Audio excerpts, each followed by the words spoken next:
Como cada lunes vamos a buscar nuestra columna de género, es por eso que nos vamos a movilizar hasta otro sector del estudio, porque ya está junto a nosotros la doctora en Ciencias Sociales, Tatiana Pizarro. Hola Tati, ¿cómo estás? Buen Un placer, día, ¿todo aquí, bien? después de tanto tiempo, la verdad. Es cierto, sí, la verdad que un feriado nos corta bastante el ritmo habitual Es verdad. de la columna.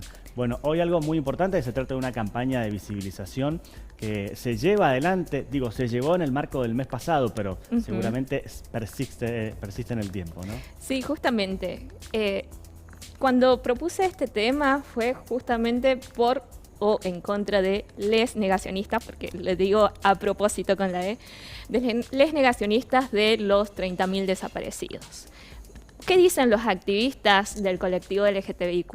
Dicen que son 30.400. ¿Por qué? Primero, es una cifra simbólica, sí, porque no saben a ciencia cierta de cuántos son. Y segundo, se dice que justamente al no figurar en los informes de Nunca Más, no sé si te acordás el informe grande que se presentó durante la vuelta, el retorno a la democracia, se presentó un informe y no figuran los compañeros del colectivo LGTBIQ+.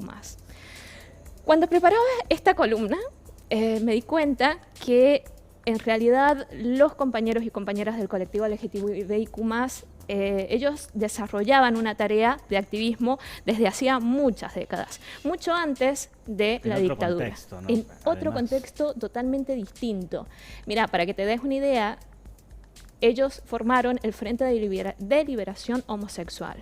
¿Sí? Este Frente de Liberación Homosexual estuvo compuesto por dos agrupaciones homosexuales. Cuando hablo de homosexuales, para esa época, homosexuales metían a todas las identidades disidentes, lo vamos a nombrar. Hoy podemos hablarlo así, hoy podemos decirlo así. Pero en ese entonces, homosexuales, todos. ¿Sí? Y que por un lado estaba Nuestro Mundo, que esta es una anécdota muy graciosa, porque por lo general los homosexuales que son, vamos a hablar del Partido Comunista, ¿sí? Se consideran que son revolucionarios, tienen una mente más abierta y demás. ¿Y qué pasaba? Un día un compañero dice, bueno, viendo que es toda abertura, vamos a hablar de la homosexualidad dentro del partido. ¿Qué pasó? Lo echaron y lo mandaron al psiquiatra. Entonces, muy revolucionarios no eran al final. Bueno, y él decide armar una agrupación que se llama Nuestro Mundo, ¿sí? Eso por un lado, y por otro lado se forma otra agrupación de profesores y de estudiantes y demás pertenecientes a la UBA. Esta agrupación se llama Profesionales.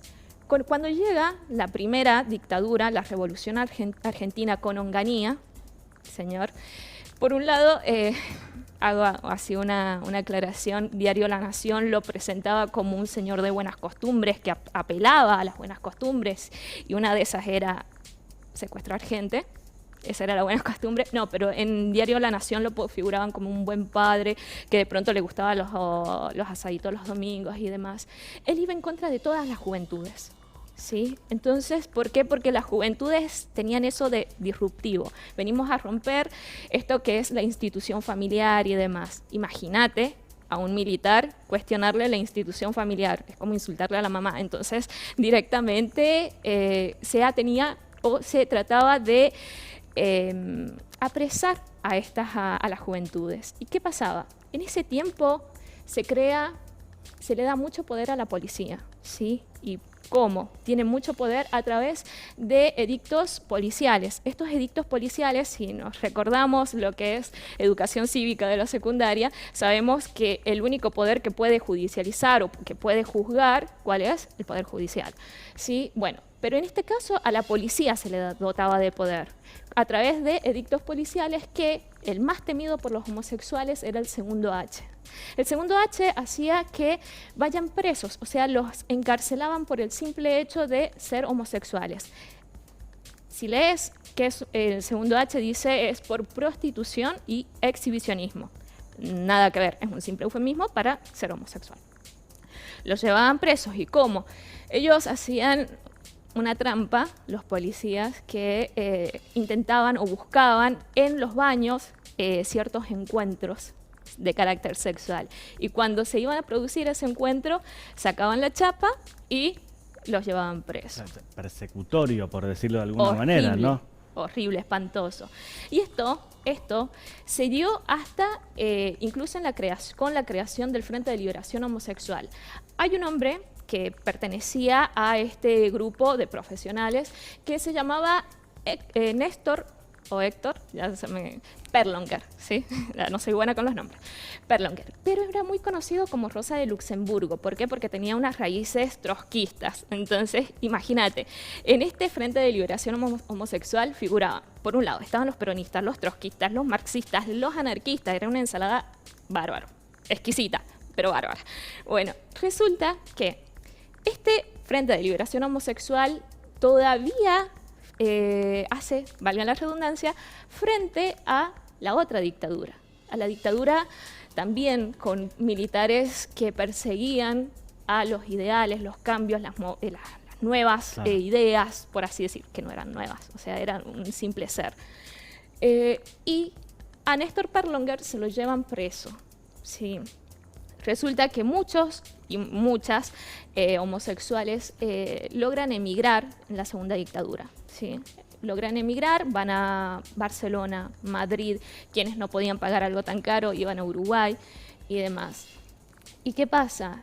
A Néstor Perlonger lo llevan preso, lo ridiculizan los medios de comunicación al punto de decirlo, no lo voy a decir como lo ponían en las revistas, pero decían trasero ardiente, fue llevado, decían más palabras más fuertes, fue llevado a la prisión de Devoto. Pero con el carácter que tenía Rosa de Luxemburgo, que lo que hizo, levantó a la gente allá en la prisión. Entonces era muy conocido por su carácter revolucionario. Haciéndola corta, en ese tiempo también estuvo el Operativo Cóndor. El Operativo Cóndor se caracterizaba por tirar bombas en distintos lugares. En uno de esos que ellos se lo atribuyeron fue un teatro de revista, porque ellos decían justamente, nosotros acá terminamos con los homosexuales, con los teatros de revistas y demás. Se sabe con nombre y apellido quiénes son los que murieron, pero aún así no figuran en las listas del horror, las listas del nunca más. ¿Sí? De ahí viene entonces esto de un número estimativo. Claro, ¿no? Claro, es simbólico. Es justamente visibilizar que fueron muchas las identidades disidentes que murieron, que fueron perseguidas, que fueron exiliadas y demás. Bien. Tati, un placer como siempre. Gracias. Nos encontramos la próxima semana.